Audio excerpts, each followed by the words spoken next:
so much for having me today, Julia. It's really a real privilege to be up here talking to lots of you, and hopefully we can have time after to chat as well. And thank you, Sustainable Ventures, for having us in this wonderful building. It's great to be back.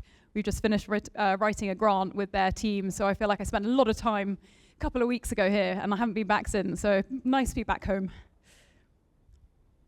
So I'm Dini, one of the co-founders of the Wonky Collective. And today I'm going to be talking a little bit about our business and our journey and what we're building. And then if I have enough time at the end, I'm going to spend a couple of minutes just talking about how we've got to where we are today, just because I always find it quite interesting rather than seeing a slightly polished version, seeing how everything unwraps. Did you know that 40% of food that we produce never even makes it to a supermarket shelf and gets lost along the supply chain? And when I'm talking supply chain, I'm talking about from farm gate to distribution to retailers. So it's all of the processing that happens in between. There's actually 7 times more food waste that happens at this phase versus at a retailer's shelf. And this costs food processors £7.6 billion every year in the UK alone. Now, I've seen this waste firsthand, spending 10 years working in the food and drinks industry. Lots of it is caused by surplus ingredients. Perfectly good ingredients, they still have long shelf lives, but they're simply no longer needed by the food manufacturer. And this could be because of a whole host of reasons. Food manufacturers have complex supply chains themselves. You've got us at the end of a supply chain, us fickle consumer. No matter how much data and forecasting there is, no one can 100% guess what we are going to go into the shop and buy that day. You've got retailers who change their minds the whole times and change listings and things like that. But upstream, you've also got other things like you've got to hit minimum order quantities. And if you're ordering 10 ingredients for one product, each ingredient will have its own minimum order quantities.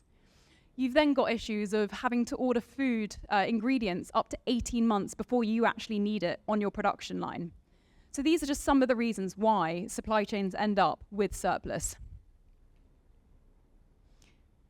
What happens if it was as easy to redistribute the surplus as it is to currently throw it away, which is what food manufacturers' only option is today?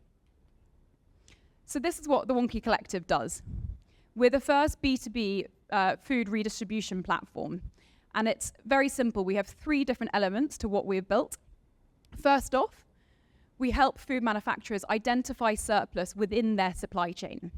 And we do this through connecting APIs into their ERP systems. Secondly, this is our sort of magic sauce part. We have our matchmaking platform. Think Tinder for surplus. And thirdly, we've got all of the stuff at the back end that actually makes it super simple for people to use and makes it as easy as it is to throw it away currently. So at the core of our technology is this matchmaking piece. So our algorithm is backed by 4,500 data points. We basically mapped half of the UK food producers. And this information helps us to understand where food is being produced, what ingredients they buy, and therefore, when a food manufacturer comes to us with an ingredient, we know who else buys that ingredient, what spec it is, what quantity they buy, and where they're located in the UK. And this maps around 8,000 ingredients, and it's all of the core ingredients that you'd find in most ingredient lists on a Tesco shelf. So putting this into practice, because I'm a visual person, if a bread manufacturer has 500 tons of flour that they no longer use, at the moment, they will call up their waste disposal company and throw it away. That might go to landfill, that might go to anaerobic digestion, but how do we keep it in the food system? That is where we come in.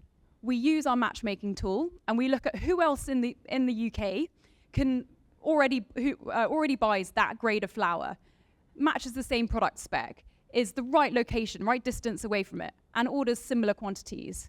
And we process all of this information in a click of a button, and then can reallocate and sell this flour to a cookie company who actually are about to order some flour, and it's a win-win because this cookie company gets their flour for around 50% of what they would usually buy for it. So they have a cost saving. They're not having to buy a new virgin material as well, which is fantastic from an ESG perspective. And the bread manufacturer isn't having to pay to store it for longer than they need to and then pay to get rid of it. They're actually recouping some of the original value of it. So at scale, our solution could stop 2.4 million tons of CO2 being emitted every year. And to put that into perspective, that's the equivalent of removing 11 million cars from the roads. And from a commercial perspective, McKinsey have done a whole bunch of research and have basically worked out that food waste alone costs food manufacturers between 5 to 10% of their cost of goods. So at a minimum, our solution could help reduce cost of goods by up to 5%. This solution sounds really simple, and I wish we got here within a day, but we didn't. And I think this is the piece where the other founders out there will totally get this struggle. But I wanted to share a little bit about how we got here. If I have I've got another minute. So we basically founded the company 2.5 years ago, or almost 2.5 years ago. And we founded it on the same mission that we live and breathe by today. We want to stop supply chain food waste. We started off with a totally different business model, though. We were direct to consumer, think sort of odd box, but for your whole groceries. So we started off with the same supply network we actually use today. And we had our first 20 suppliers that we signed up, different food manufacturers and processors, and we were distributing their packaged goods rather than their ingredients. And they came to us and they said, "We've got all of this cocoa powder. Can you distribute this to your consumers?" And we were like, probably not. I don't think they want 60 tons of cocoa powder. Makes our job a little bit harder. We then, on our journey, did a whole load of pilots, got all these learnings. We were accepted onto Undaunted. I don't know whether there's anyone else who knows Undaunted, but it's a great accelerator scheme. And we were very lucky to have time there to do lots of customer discovery, which was absolutely key to finding where we are today. We then basically did our B2B validation. We realized that other businesses might want to buy what another food manufacturer had, and how do we make that connection happen? And we won an Innovate UK grant in May, which was very helpful in helping us to build the initial version, sort of our MVP of our matchmaking algorithm. So it started building in the machine learning into actually helping to automate the decision making, which was taking us way too much time, meaning that it was very inefficient.